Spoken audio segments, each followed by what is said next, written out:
Good morning, सुप्रभात, जय मसीह की।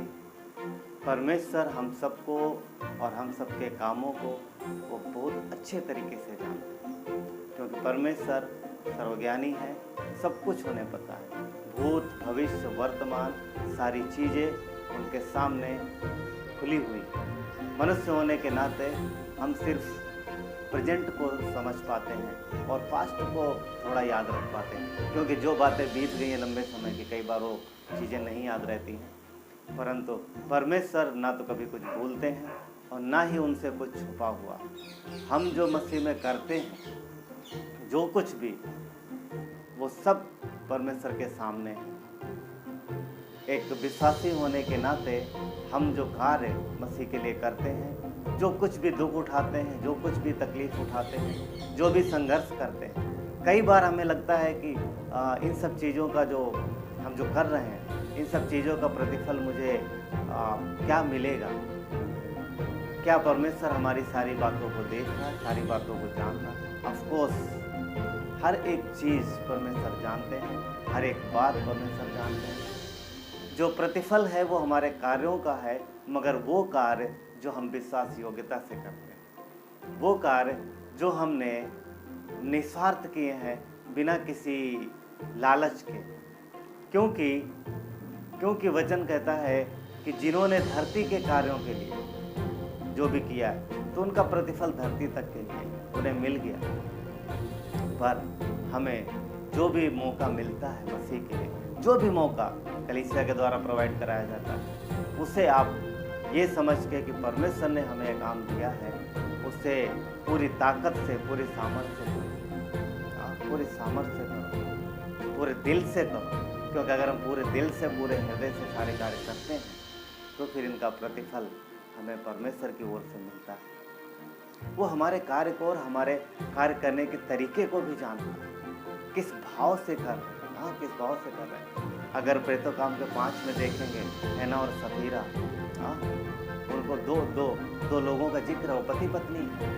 कलीसिया में लोग सारी चीज़ें लेके आ रहे हैं और वो सच्चे हृदय से लेके आ रहे हैं, पतरस के सामने रख रहे हैं, प्रेतों के सामने रख रहे हैं। और वो वचन कहता है कि वो जो भी अपनी ज़मीन, अपनी प्रॉपर्टी है, बहुत सारी चीज़ें हैं, वो बेच के ला रहे हैं प्रेतों काम के 5 में, और उन्हें परमेश्वर की ओर से आशीषित किया जाता है और कलीसिया में उनका कार्य जो है वो दिख रहा है। सो हैना और सफीरा ने भी सोचा कि हम भी करेंगे प्रेतों काम 5 में।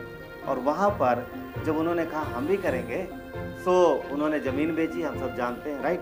उन्होंने ज़मीन बेची और ज़मीन बेच करके उसका भाग लेके आए और पतरस के सामने रखा। वहाँ गलती पता क्या थी? उन्होंने जो कार्य किया वो कार्य अच्छा था, कुछ गलत नहीं था, परंतु उसमें उनका तरीका, उनका जो उद्देश्य वो सही नहीं था। तरीका क्या था? उन्होंने कहा कि जितना बेचा हम पूरा लाए, पर क्या वो पूरा लाए थे? नहीं। उन्होंने एक काफ़ी बड़ा हिस्सा बचा के रख लिया था और कुछ हिस्सा उन्होंने दिया, और उसमें उन्होंने ये कहा कि हम पूरा लाए। क्या उन्होंने कम दिया इसलिए उनकी मृत्यु हुई? नहीं। वो एक गलत उदाहरण था कलीसिया के लिए, क्योंकि उन्होंने झूठ बोला और आगे चल के लोग ऐसा कर सकते थे और वहाँ पर तुरंत न्याय आया। वो हमारे कार्यों को जानता है, वो हृदय को जानता है। परमेश्वर हृदय की खोजता और मन की जांचता है। वो परमेश्वर है, वो हमारे कार्यों को जानता है। प्रकाशित वाक्य में 7 कलीसियाओं के विषय में परमेश्वर ने कुछ न कुछ कहा है। सबसे पहले इफिसुस की कलीसिया का नंबर आता है। इफिसुस की कलीसिया बहुत अच्छी कलीसिया थी और प्रभु के लिए वो एकदम तैयार रहते थे, और जो भी इफिसुस की कलीसिया में होता था या बाकी 7 कलीसिया में होता था, परमेश्वर मसीह यीशु की नज़र उस पर होती थी, वो अपने लोगों को देखता रहता है। तो इफिसुस की कलीसिया में प्रकाशित वाक्य का 2 अध्याय और इफिसुस की कलीसिया के विषय हम लोग कुछ पढ़ते हैं। वचन 1, इफिसुस की कलीसिया के दूत को ये लिख। यहाँ पर यूहन्ना को परमेश्वर प्रकाशित वाक्य दे रहे हैं और यहाँ पर यूहन्ना को कह रहा है ये लिख, इफिसुस के कलीसिया के लिए लिख, क्या लिख, कि जो सातों तारे अपने हाथ में लिए हुए हैं और सोने के सातों दीवटों के बीच में फिरता है, वो ये कहता है, क्या कहता है, देखिए यहाँ पर मसीह यीशु का प्रकाशित वाक्य जो कि जिसमें से कलीसिया के विषय में लिखा जा रहा, वचन 2 क्या कहता है, इफिसुस के कलीसिया के लिए वचन क्या कहता है, वचन 2, मैं तेरे काम और तेरे परिश्रम और तेरे धीरज को जानता हूँ। देखिए यहाँ पर यीशु ने कहा, क्या कहा, मैं तेरे काम, तेरे परिश्रम और तेरे धीरज को जानता हूँ। कई बार कलीसिया में जो हम कार्य करते हैं उसका प्रतिफल या उसका उत्तर या हम तुरंत चाहते हैं, या हमें चाहते हैं कि हमें तुरंत, हमें जो हमने कहा और किया है उसका तुरंत हमें लोगों के द्वारा प्रत्युत्तर मिले, हमारी तारीफ हो, लोग हमारी बड़ाई करें।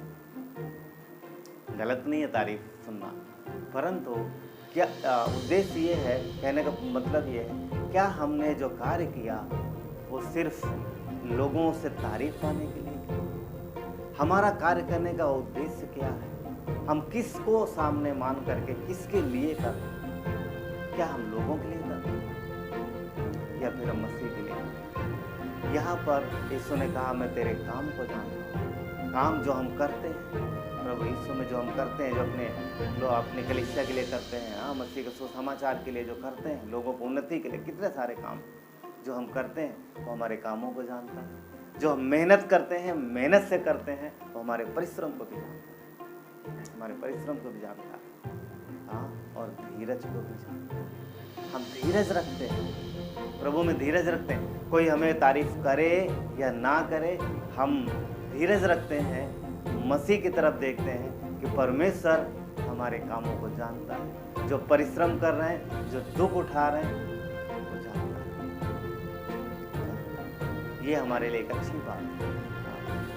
गलातियों की कलीसिया के लिए अध्याय 3 में, गलातियों की कलीसिया अध्याय 3, गलातियों की पत्री एक्चुअली, गलातियों की पत्री अध्याय 3 में गलातियों की कलीसिया के लिए एक वचन लिखा हुआ है। वचन 1, हे निर्बुद्ध गलातियों, किसने तुम्हें मोह दिया? किसने तुम्हें मोह दिया? ध्यान रखिएगा, परमेश्वर के कार्य के लिए एक है जो हमें डिस्ट्रैक्ट करेगा, जो परमेश्वर के कार्य से अलग करके, परमेश्वर से कार्य से हटाकर किसी और तरफ लगाने का, हमारे मन को लगाने के लिए वो हमें प्रेरित करेगा, ताकि वो हमें अपने मसीह के काम से हटा करके अपने काम में बढ़ाए और हम ऐसा फंसे कि निकल पाना मुश्किल। यहाँ गलातियों के कलीसिया के लिए लिखा गया, किसने तुम्हें मोह लिया? कहने का मतलब यह है कि बहुत अच्छा चल रहे थे, बहुत अच्छे से परमेश्वर का कार्य कर रहे थे, परंतु यहाँ पर कुछ हुआ है, कुछ गड़बड़ हुआ है। गलातियों के कलीसिया के लोगों के मन को ऐसा लग रहा है किसी ने मोह लिया और उसके पीछे चल पड़े, उसके पीछे चल पड़े। तो कई बार शैतान झूठी शिक्षा लेकर के, कई बार तारीफ, बहुत सारी चीज़ें, कई बार तारीफ पाने के लिए, कई बार ऊंचा पद पाने के लिए बहुत कुछ लेके आएगा जब हम प्रभु कार्य करते हैं। परंतु परमेश्वर क्या कहता है? मैं तेरे कामों को, तेरे परिश्रम को, तेरे धीरज को जानता हूँ। वो जानता है। ये हमारे लिए बड़ी बात है कि वो हमारे कामों को जानता है और प्रतिफल मसीह के पास है। इसलिए सच्चे हृदय से, पूरे परिश्रम से, पूरे मन से, पूरे लगन से मसीह के कार्य में, प्रभु के कार्य में और प्रतिफल की आशा परमेश्वर से रखें। वो आपके जीवन को बढ़ाएगा और आपको ब्लेस करेगा, आशीष देगा।